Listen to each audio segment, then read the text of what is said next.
Praise the Lord. இயேசுவின் நாமத்தினாலே அன்பின் வாழ்த்துக்கள்.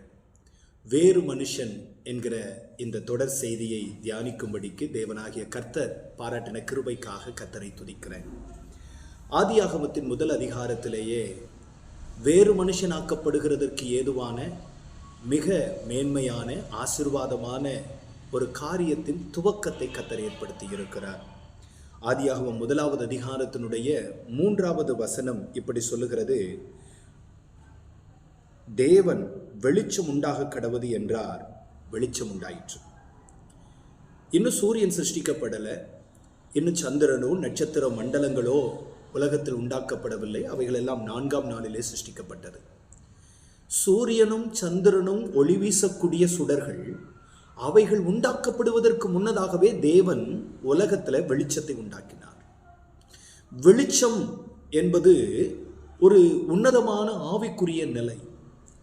முழு உலகத்திலையும் ஆண்டவர் சுடர்களால் உண்டாகிற வெளிச்சத்தை ஏற்படுத்துகிறதற்கு முன்பதாகவே ஒரு உன்னதமான ஆவிக்குரிய நிலையில் உண்டாகிற வெளிச்சத்தை ஏற்படுத்தினார்.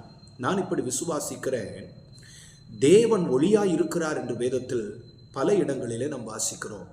யோவான் 1வது அதிகாரத்தினுடைய 9வது வசனம் சொல்லுகிறது, உலகத்தில் வந்து எந்த மனுஷனையும் பிரகாசிப்பிக்க பண்ணுகிற ஒளியே அந்த மெய்யான ஒளி. தேவன் ஒளியாய் இருக்கிறார். அவருடைய வெளிச்சம், அவரிடத்திலிருந்து புறப்படுகிற வெளிச்சம் முழு உலகத்திலையும் பிரவேசிக்கும்படிக்கு பிரகாசிக்கும்படிக்கு தேவனாகிய கர்த்தர் முதல் நாளிலே கட்டளையிட்டார்.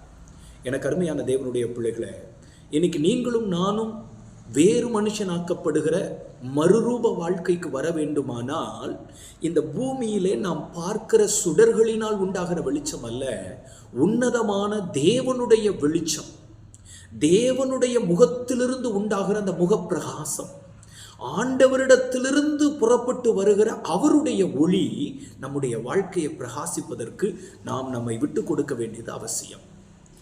தேவனுடைய ஒளி நம்முடைய வாழ்க்கையில பிரகாசிக்க வேண்டுமானால் தேவனுடைய வார்த்தைக்கு மட்டுமல்ல, தேவன் நம்முடைய வாழ்க்கையில கிரியை செய்வதற்கு விட்டு கொடுக்க வேண்டும்.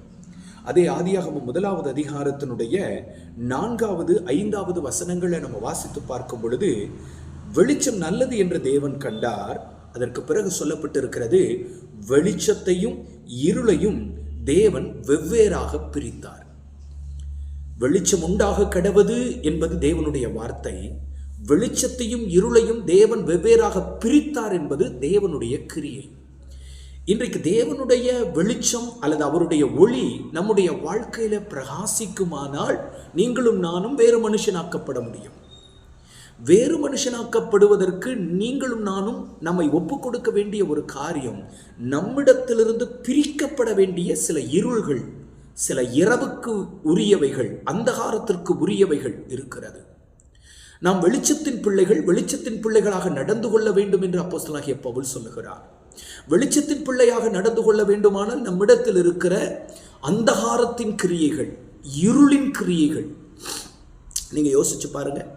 உங்க வாழ்க்கையில இருளுக்கு உரிய, இரவுக்கு உரிய எந்த ஒரு காரியம், பாவமோ அசுத்தமோ மீறுதலோ அருவருப்புகளோ, கர்த்தருக்கு பிரியமில்லாத அநாகரிகமான அசுசியான அவலட்சணமான காரியங்களோ, அல்லது தேவையற்ற தொடர்புகளோ, தேவையற்ற உறவுகளோ, தேவனுடைய முகம் நம்முடைய வாழ்க்கையை பிரகாசிக்க முடியாதபடிக்கு நமக்குள்ளே கிடக்கிற இருளை தேவன் நம்மை விட்டு பிரித்தெடுப்பதற்கு நாம் நம்மை விட்டு கொடுக்க வேண்டும்.